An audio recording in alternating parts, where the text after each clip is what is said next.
Hi, my name is Ray. Hi, this is Michael. Welcome to another video of Ray's Economics Cluebook.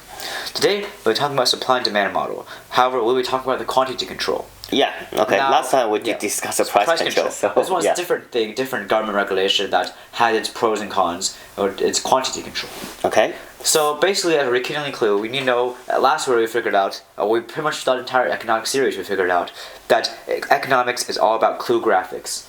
Based off of these visual graphics, we can see the effects of different things that occur in the market, and we can see the effects of market and supply and demand. Yeah. For instance, by looking at a graph, we can see the effects of a shortage and how a shortage occurs when there's a price ceiling below the equilibrium price, because there's a higher quantity demanded than the quantity supplied. Sure. So when there's a higher quantity demanded than quantity supplied, you have problems because, for instance, we have a black market that might occur because these extra people who demand the good or service. Yeah, they can negotiate. Negotiate with the suppliers. Yeah. On the ground, and then can pay cash with a higher price. Yeah. So that's although that's illegal, that could happen. That happens, so, and that happens. And another problem, of course, is inefficiently low quality, because at such a low price, the quality is definitely going to be lower. Yeah, even for the suppliers. Yes, and lastly, of course, we have inefficient allocation to those who value it the most or least. So basically, from a graph, you can see the causage of a shortage and the effects of it. Yeah. And basically, that shows how graphs reveal the effects of economics. Sure. So today we'll talk about quantity control, and quantity control basically is where the government affects a quota or maximum amount on the quantity sold in a market. Yeah. For instance, the most obvious or the most commonly used one is the market for taxi rides. For instance, New York City, they issue medallions. There's only a certain amount of medallions that are issued by the New York City government basically in general. And to be a taxi driver, you had to have a medallion. It's kind of like a sticker, put on the hood, but it's kind of like special license. Yes. Yeah. And since there is a limited amount of medallions, you basically technically have a quota of medallions. So let's say you have a market for taxi rides. And a market for taxi rides, your equilibrium quantity is 10 million rides per year. However, with the quota, you have a maximum allowed of only 8 million rides a year. Yeah. So I want to talk a little bit about the incentive for the quota, because the government itself, basically just want to, reduce pollution. Yes. Reduce noise. Yeah. So they think without the quota, it's going to be probably there's also going to be too many, taxi drivers. Yeah. So yeah. So basically, and of course, that is a pro to quota. There's definitely a reason behind quota, or else the government wouldn't do it. Yeah. However, there's also economic negative consequences of a quota. For instance, in a quota, so let's say we have a maximum of 8 million rides in the market now with the quota. So we look at the effect on supply and demand. When we look at demand curve, we look at the quantity 8 million. There is 8 million quantity rides demanded when the price is $6 per ride. So we see it right here is the point. Yeah, right here. 8. And now we analyze supply, the producers. When the producers produce 8 million rides a year, they produce it at a price of $4. Yeah, so basically, it's B right here. So obviously, you're going to have a situation in which you have less producers being able to produce or sell their taxi rides, because the producers who want to sell their taxi rides for at least $4.50 or $5 at the equilibrium, they can't do it anymore because the maximum that in this market will allow for producers to sell it for is $4, and the demand is $6. I think it's pretty clear from the supply and the demand schedule. Yeah. So there is pretty much the demand and supply mismatch. Yes. Because of the quota. Yeah. Yes, and same thing goes for demand as well. For instance, consumers who wanted to buy taxi rides for under $6 now cannot when they could under the equilibrium. Sure. Yes. Sure. Yeah. And so basically, you have a situation. We have a wedge here, and this wedge here, and this little triangle of lost production here to the right of the line of quota here is your deadweight loss. Now, deadweight loss is basically a loss of consumer and producer surplus or total surplus. Right now, we haven't talked about surplus much. However, just know for right now, the surplus is good, basically. So if you lose it, it's not good. Yeah. And it's not economically efficient. The total satisfaction. It's inefficient.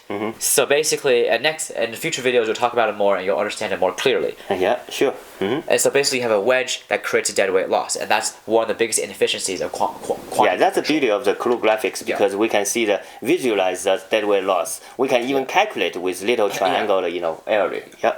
Yeah. And so with a quota, we have a thing called quota rent. Basically, for instance, in medallions, the price difference, because you see a price difference here of $4 supplied, $6 demanded, that's basically $2 profit almost for the producers. The price difference is accrued to these medallion owners, and so the medallion owners can sell their medallions or rent their medallions out to others at the price difference. Sure. Yeah, like Ray is a medallion owner. Yeah. I am the taxi driver. Then Ray can just rent that for $2 per ride. Yes, because $2 is the price difference, or basically the profit of a medallion. So Michael, I can drive the taxi and collect $6 from the customer. Yeah. But for each ride, I have to pay back Ray for the $2. It's kind of a rent per ride, right? And so And the benefit of renting out this medallion would be, while you earn the $2 profit that you would have earned driving a taxi anyways, you also are free to do other things that are economically profitable or good for you. Sure. And so this creates a problem, because if the driver decides to drive instead of to rent the medallion, they have this they forego the opportunity cost. They have the opportunity cost, in which case the opportunity cost is them being able to do something else while renting out their medallion for $2. Sure. Because now when they drive it, they still have the same profit of $2, but they also are unable to do anything else that they would have been free to do had they rented out their medallion. Yeah, that's exactly what quota opportunity cost. There's lots of opportunity. And so this creates an incentive to not drive and rent out your medallion, which of course is also a problem with quotas. Yeah, but in reality, it does happen because most of the medallions are owned by companies. Yeah. They do rent to the taxi drivers. Yeah. So the taxi drivers are not happy because they have to pay back. Kind of like for each ride. Yes. And so basically, a bunch of Ponzi curve of quota, basically. Yeah. And so for our final clues, we'll just know that quantity and price control are both inefficient in a supply and demand market. Compared with a perfect competitive compared with equilibrium, because we have deadweight loss, we have say inefficiently low quality and quantity, of course, and we also have the problem with quota rent. And this is all due to the fact the government has a hard time finding equilibrium.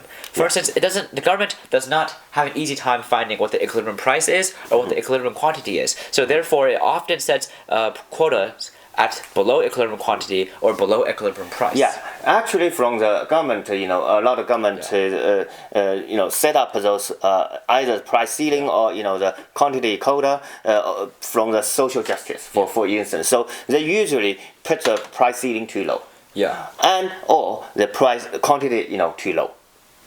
Yes.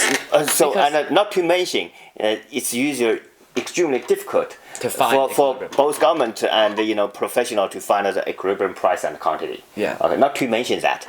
So that's why with the government regulation, although it's I think that's a very good perspective, but it does result in some inefficiency. Usually speaking, because they usually set the price ceiling or quantity quota too low. Usually speaking. Okay. So. And just a side note, if we were to set the quantity above the equilibrium quantity, or the price control above equilibrium price, we would have no effect. Yeah, because the market will automatically reach to their own equilibrium no matter what. And so if the price is above equilibrium price, or if the quantity is above equilibrium quantity, the market will stay the same, basically. Yeah, stay the same. Yes. Yeah, I think that's pretty clear, and I enjoy that a lot. I think the clue graphics are really awesome. So I look forward for your next episode. Thank you. Okay, see you guys. Bye bye.